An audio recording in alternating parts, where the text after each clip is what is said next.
यहाँ से हिलनी नहीं चाहिए, क्योंकि आप इसीलिए लीडर बने भी हैं ताकि आप यहाँ पर खड़े रहे। बाइबल कहते हैं तूफान आए चाहे आंधी आए, चाहे बरसात आए, चाहे पानी, कुछ भी हो, एक सिपाही जो एक आर्मी मैन होता है बॉर्डर पे, उसे पता है कि मैं मर जाऊंगा, जब वो वर्दी पहनता है तो उसको बता दिया जाता है कि भाई बॉर्डर पे आपकी ड्यूटी लगाई जा रही है तो आप कभी भी मारे जा सकते। उसके घर वालों को ये पता है कि वो कभी मर सकता है, लेकिन फिर भी वो डरता नहीं, बोलता है कि मैं अपने देश के लिए शहीद हो जाऊंगा, लेकिन मैं वहाँ सुरक्षा करूंगा उसकी। तो उसी तरह से आपके ऊपर कितने भी भयंकर विपत्ति क्यों न आ रहे, लेकिन आप यहाँ खड़े रहे वन मैन आर्मी की तरह, एक आर्मी की तरह। बाइबल बताती है हम मसीह के राजदूत है। 2 कुरिन्थियों 5:17 में लिखा हुआ है कि हम मसीह के 5:17 और 5:20 तक लिखा हुआ है कि हम मसीह के क्या हैं। हमारी लड़ाई तलवार और बंदूक और भाले से नहीं, हमारी लड़ाई किसी धर्म और जाति से। बाइबल बताती है हमारी लड़ाई एक अंधकार की ताकत से। मैं हमेशा बताता हूँ वो ताकत किसी के ऊपर हावी हो सकती है, वो चाहे किसी भी धर्म का हो, वो चाहे किसी भी जाति का हो, वो किसी के ऊपर वो अंधकार की ताकत हावी हो सकती है और उसको क्या कर सकती है, गिरा सकती है, उसे मार भी सकती है, नष्ट भी कर सकती है। इसलिए हमारा मलयुद्ध किससे, मांस और लहू से नहीं, परंतु उस हाकिमों से, जो आकाश में उड़ते। यानी वो बता रहा है कि दुष्ट आत्माओं से हमारा युद्ध, हमारा मलयुद्ध जो लड़ाई चल रही है वो शैतान से, किसी इंसान से नहीं। हालेलुया। इसलिए जो आपका काम दिया गया उस काम को अच्छे से करिए। हालेलुया। बाइबल बताती है भाईचारे की तरह। जब आप लीडर बनेंगे, आपके पास एक आई कार्ड है और भी कुछ है, तो आप एक लीडर की भांति काम करिए। मैं बताना चाहता हूँ आप कुछ भी हो जाए। एक बात और मैं बताना चाहता हूँ, जब यहाँ पे लोग आते हैं तो उनसे उनका सम्मान किया जाता है। बाइबल बताती है प्रेज द लॉर्ड बोला करिए, प्रेज द लॉर्ड। जब आप कोई चर्च में आता तो आप उससे प्रेज द लॉर्ड नहीं बोलते। जय मसीह अगर आप बोलते हैं तो जय मसीह भी बोल सकते हैं। अगर आप पहले से बोलते आए जय मसीह तो जय मसीह भी बोलिए। जब चर्च में आते जय मसीह जरूर बोलिए, क्योंकि आप चर्च में आ रहे हैं। मुझे याद है कि जब आप कभी रिश्तेदार के घर में जाते तो नमस्कार जरूर करते हैं। अगर आपके बराबर का आदमी होगा तो हाथ मिला लेंगे, या तो अगर आपसे वो छोटा होगा तो वो आपका पैर छू लेगा, या आप उससे छोटे होंगे तो आप उसका पैर छू लेंगे। हालेलुया। सम्मान आपका बना रहना चाहिए। बाइबल बताती है जब चर्च में आते हैं तो हमारा भी मान सम्मान और परमेश्वर का भी मान सम्मान बना रहना चाहिए। हालेलुया। Praise the Lord. लेकिन हम ये सब भूल जाते हैं। हमेशा आपको सिखाया जाता है कि चर्च केवल चंगाई सभा के लिए नहीं बना है। आपको लगता नहीं कि परमेश्वर के हीलर नहीं है, परमेश्वर एक चंगाई दाता नहीं कि केवल बस आपको चंगा करता है। बाइबल बताती है परमेश्वर आपको कल्चर भी सिखाता है, शिष्टाचार सिखाता है। बाइबल बताती है कल्चर, संस्कृति जो होती है, बाइबल बताती है आपका रहन सहन भी परमेश्वर आपको बताता है। परमेश्वर का काम केवल अनंत जीवन आपको देना नहीं। मैं हमेशा आपको बताता हूँ, यीशु मसीह ने बताया कई जगह पे कि भाई यीशु मसीह ने क्या कहा। देखिए एक बात मैं हमेशा बताता हूँ, नोटिस करेगा, यीशु मसीह ने हर जगह पे हर बार अलग बोला। उसने कहा ना मैं जगत की ज्योति हूँ। उसने बोला ना मैं जीवन का जल हूँ। क्या हूँ? जल हूँ। उसने बोला कि जो मुझे खाएगा भूखा नहीं होगा, जो मुझे पिएगा प्यासा नहीं होगा। उसने बोला कि उसने चंगा भी लोगों को किया। उसने अपने हाथों से दाखरस को जो ये हीलिंग करके मिरेकल करके चमत्कार करके दिखाया, उसने बदल कर दिखाया, उसने अनेकों चिन्ह चमत्कार दिखाए। बाइबल बताती है उसने बहुत कुछ किया। वो परमेश्वर, उसने कहा मैं पिता भी हूँ, मैं प्रभु भी हूँ, मैं पुत्र भी हूँ, मैं तुम मुझे जो भी सोचो। उसने कहा मैं दास भी हूँ, उसने कहा मैं गुरु भी हूँ। आपको मैं बताना चाहता हूँ वो इसलिए बार बार इस शब्दों का इस्तेमाल कर रहा, तो बता रहा कि मैं वो सब कुछ हूँ जो तुम मुझे समझते हो। मैं सब कुछ हूँ, मैं तुम्हारे टीचर भी हूँ। बाइबल बताती है यीशु मसीह ने कहा कि मैं गुरु और प्रभु। यूहन्ना 13:13 में लिखा हुआ पढ़िएगा। यीशु मसीह ने कहा कि तुम मुझे गुरु और प्रभु कहते हो क्योंकि तुम ठीक ही कहते हो, क्योंकि मैं वही हूँ। तुम कहते हो ठीक कहते हो क्योंकि मैं वही हूँ, क्योंकि मैं एक गुरु यानी मैं टीचर हूँ और मैं तुम्हें नॉलेज दे सकता हूँ। मैं तुम्हें जो ज्ञान है परमेश्वर का, जो पिता का नॉलेज है, वो केवल मैं ही दे सकता। प्रेरितों कार्य 4:12 में लिखा भी हुआ है कि स्वर्ग और पृथ्वी के नीचे कोई नहीं जो आपको परमेश्वर का ज्ञान दे सके। यूहन्ना 1:18 में लिखा हुआ कि परमेश्वर को किसी ने देखा ही नहीं। जब आप देखें नहीं तो परमेश्वर के बारे में बताएंगे क्या? जब आपने परमेश्वर को देखा नहीं, जो आदमी अमेरिका गया नहीं, जो आदमी कभी अमेरिका गया नहीं, वो क्या बताएगा अमेरिका के बारे में? क्या मेरी बात समझ आ रही? जब अमेरिका आप गए नहीं, घूमे नहीं, वहां के शहर के बारे में जानते नहीं, वहाँ के भोजन, वहाँ के पानी के बारे में आपको पता ही नहीं, वहाँ का रहन सहन, वहाँ का होटल के बारे में कुछ जानते नहीं, तो फिर कैसे बताएंगे अमेरिका में क्या? हालेलुया। अमेरिका के छोड़ दीजिए, अपने देश की बता रहा, जम्मू कश्मीर की बात कर रहा हूँ। हालेलुया। बहुत से लोग जम्मू कश्मीर नहीं गए तो वहाँ के बारे में कैसे जानेंगे? इसलिए इसमें लिखा है कि यूहन्ना 1:18 में कि पिता को किसी ने नहीं देखा, केवल वही देखा जो उसकी गोद में है। गोद मतलब समझते हैं? एक माँ जब बच्चे को जन्म देती है तो उसके गोद में कौन होता है? उसका बेटा होता है। हालेलुया। और उसका बेटा अपनी माँ को अच्छे से जानता है और माँ भी अपने बेटे को अच्छे से जानती है। उन दोनों के एक अच्छा रिश्ता। हालेलुया। इसी तरह से परमेश्वर यीशु बता रहा है कि मैं सब कुछ हूँ और मैं तुम्हें सब कुछ सिखाता हूँ। इसीलिए परमेश्वर ने वरदान करके दिया और परमेश्वर अनुग्रह करके दिया। उसने कहा कि परमेश्वर ने अलग अलग लोगों को भेजा। हेलो, कोई बात नहीं करेगा, ध्यान रखिएगा।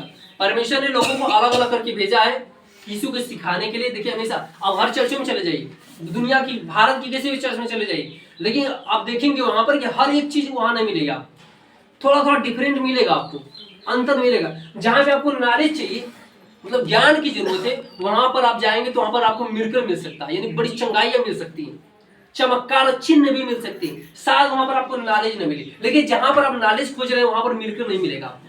आप सोचते हैं कि वहां पर नॉलेज भी मिले और वहां पर मुझे चंगाई भी मिले, वहां पर मुझे सब कुछ मिले, चिन्ह चमत्कार मिले, तो वो संभव नहीं। बाइबल बताती है इसीलिए परमेश्वर ने सबको भेजा है। किसी को उपदेशक बना के भेजा है, किसी को प्रचारक बना के भेजा है, किसी को प्रोफेट बना के भेजा है। प्रोफेट मतलब समझते हैं, भविष्यवक्ता बना के भेजा है। और किसी को परमेश्वर ने पास्टर बना के भेजा है, पास्टर। किसी को परमेश्वर ने उपदेशक बना के भेजा। परमेश्वर ने सबको अपना वरदान दिया और सभी लोग अपना काम दुनिया में कर रहे हैं। पूरे भारत में नहीं, पूरे वर्ल्ड में, पूरी दुनिया में ये काम चल रहा। सभी लोग अपना अपना काम कर रहे हैं, जिसको जितना दिया गया वो उतना काम कर रहा। इसीलिए आप इस जगह पे हर चीज खोजना चाहते हैं, संभव नहीं। हालेलुया। इसलिए परमेश्वर का काम आगे बढ़े कि आप देख सकते हैं ये 10 उंगली हमारे हाथों में 10 उंगली बराबर है क्या? क्या बराबर? मैं समझाने की कोशिश कर रहा हूँ। हालेलुया। बेशक जो होते हैं एक दूसरे से भिन्न जरूर है, लेकिन इस 5 उंगलियां हमारे हाथ का अंग है और हमारा हाथ जो होता है हमारे शरीर का अंग है।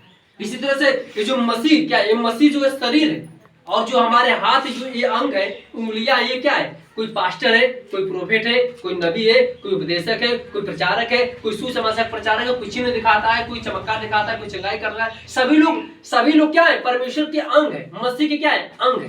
कोई अलग नहीं। कोई नहीं कर सकता कि मैं बिना यीशु की दिखाता हूँ, ये चमत्कार मैं जो दिखा रहा हूँ ये यीशु नहीं दिखा रहा, मैं दिखा रहा हूँ। कोई नहीं कर सकता। सारा चमत्कार यीशु ही दिखाता है। किसी भी चर्च में चला जाए वहां पर कौन काम करता है? यीशु मसीह काम करता है। हालेलुया। इस बात के लिए तो ताली तो बजनी चाहिए।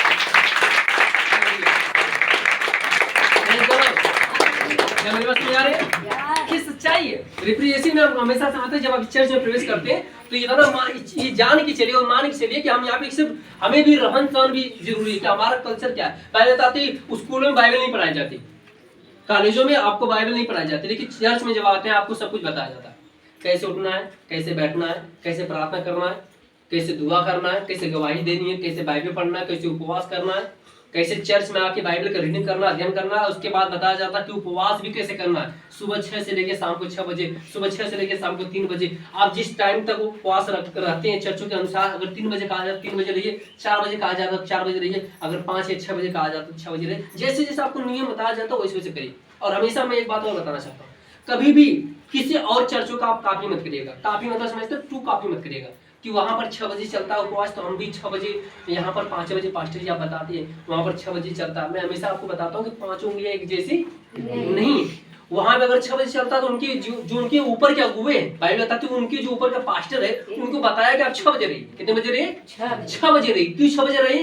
क्योंकि हो सकता है कि उनके अंदर कौन सी बीमारी हो, कितनी बड़ी बीमारी हो सकता है उनके अंदर कैंसर हो, ट्यूमर हो, गांठ हो और दुष्ट आत्मा की बहुत बड़ी परेशानी हो, वो जा नहीं रही हो, तो वहां के पासवान ने उनके लिए प्रार्थना करने के लिए बोला होगा कि आप 6 बजे प्रार्थना करिए। मतलब सुबह 6 से लेके 6 बजे तक आप उपवास रहेंगे। तो वो अपने लिए कर रहे हैं, और जब वो अपने लिए कर रहे हैं तो जो उनके पास आएगा उनको भी क्या सिखाएंगे कि अभी 6 बजे उपवास रहे। जैसे मेरी बीमारी निकल गई वैसे आपकी बीमारी क्या हो जाएगी?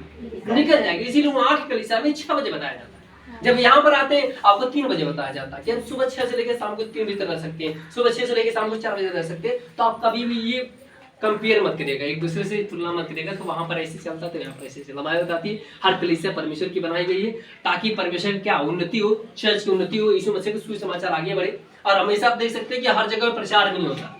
पंपलेट जो होता है, जो पर्चियां बैठाई जाती है, बहुत से कलीसियाओं को देखते कोई पर्ची कोई खुल के बांटता है क्या? नहीं मिलेगा आपको। लेकिन हमारे यहाँ पे आप देखेंगे कि हम लोग खुल के पर्ची बांटते हैं और गाँव में जाकर प्रचार करते हैं। और एक गाँव में नहीं, दूर दूर तक जाते हैं। हम याद हम लोग किराकत तक गए प्रचार करने के लिए, चंदौद तक गए, लालगंज तक गए। बहुत सी कलीसिया हैं जहाँ पर पॉम्पलेट नहीं बांटा जाता, लेकिन वहां प्रचार कैसे किया जाता पता है? जो प्रचार किया जाता है सभाएं चलती, सभा मतलब एक प्रकार का सभा का आयोजन होता है। और भाई वहां पे प्रचार करने का तरीका अलग इसलिए क्योंकि वहां पर बहुत से सुरक्षा कर्मी होते हैं, पुलिस होते हैं, अब पता है वहां पर बड़ी बड़ी बॉडीगार्ड भी होती है। तो अब हम किसी और की कंपेयर नहीं कर सकते, तुलना नहीं कर सकते, क्योंकि उस तरह की कलीसिया है। बड़ी कलीसिया है तो सभा बड़ी होगी, छोटी कलीसिया तो सभा छोटी होगी। तो कभी किसी से तुलना नहीं करना चाहिए। बाइबल बताती है काम होना चाहिए। अब एक आदमी जो है कि पूर्व दिशा में गेहूं बोया, उसके गेहूं में 3 बालें निकली। देखिए एक ने बोया पश्चिम दिशा में, उसमें से 3 की जगह पे 5 बालें निकली, और एक ने बोया उत्तर दिशा में, उसकी 7 बालें निकली, और एक ने बोया इधर तो उसकी 10 बालें निकली। अब देख सकते जमीन में चारों तरफ से बोई गई थी, लेकिन हर जगह अलग अलग बालें निकली कि नहीं निकली। लेकिन गेहूं क्या था कि लेकिन जमीन कैसी थी ये मायने रखता है। अगर जमीन उपजाऊ हो तो बालें भी क्या निकलेंगी, अच्छी निकलेंगी, उपज भी क्या होगी, बढ़िया होगी। बाल अगर जमीन सही नहीं तो उपज भी सही नहीं है। हालेलुया, इसलिए ये हमेशा मैं आपको बताता कंपेयर करें। Praise the Lord, hallelujah. और हमेशा अपने चर्च में आकर हमेशा क्या करें, 100% दीजिए। अपने कलीसिया में आकर हमेशा 100% दीजिए। और ये किसका काम है, सेवकों का 100%। खास तौर से बैठा मत करिए, खड़े रहा करिए शाम को 6 बजे तक। जब मैं एक पादरी होकर, मैं एक पासवान होकर मैं हमेशा खड़ा रहता हूँ, देखते हैं, फिर आप बैठ भी नहीं सकते। आप अपने पासवान से बड़े नहीं हो सकते। बस मैं समझ रहा हूँ मैं क्या कर रहा हूँ।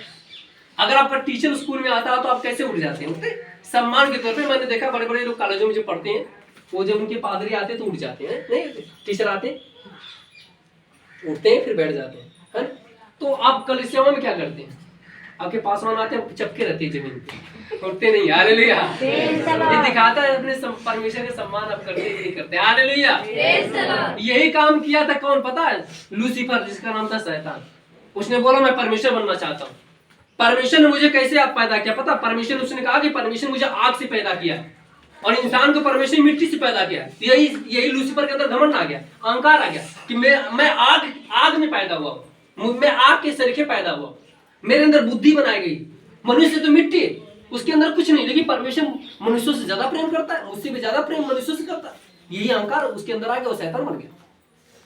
और शैतान बनने के बाद उसकी दशा क्या है, एक दिन उसे नरक में डाला जाएगा। इतना बड़ा शैतान बनने के बाद, इतना बड़ा दूध बनने के बाद भी कहाँ जाएगा, नरक में जाएगा। तो सोचिए, आप मिट्टी जरूर है, लेकिन परमेश्वर कहता है कि आपके अंदर अनंत जीवन परमेश्वर ने दिया, उसको नहीं दिया गया। अनंत जीवन स्वर्गदूतों के अंदर नहीं होता, हमेशा बताता हूँ। लूसीफर के अंदर अनंत जीवन नहीं, अगर होगा तो होगा, होता तो नरक में नहीं जाता। क्योंकि जिसके अंदर अनंत जीवन है, यानी जो अमर है, वो मरेगा कैसे, वो मर ही नहीं सकता। नरक में फिर क्यों डाला जाएगा जब वो अनंत है। तो बाइबल बताते उसके अंदर अनंत जीवन नहीं, वो एक प्रकार का प्राणी है। अब वो मैं बताना चाहता हूँ, जो दूत होते हैं वो एक अलग प्रकार के प्राणी होते हैं। इंसान का शरीर अलग होता है, कीड़े मकोड़ों का शरीर अलग होता है, पंछों का शरीर अलग होता है, जानवरों का शरीर अलग होता है। उसी तरह से स्वर्गदूतों का भी शरीर अलग होता है, लेकिन जीवन केवल इंसान के अंदर पाया जाता है। मैं हमेशा बताता हूँ कि इंटरनल यानी अनंत जीवन केवल इंसान को दिया जाता है, परमेश्वर से इंसान। हालेलुया।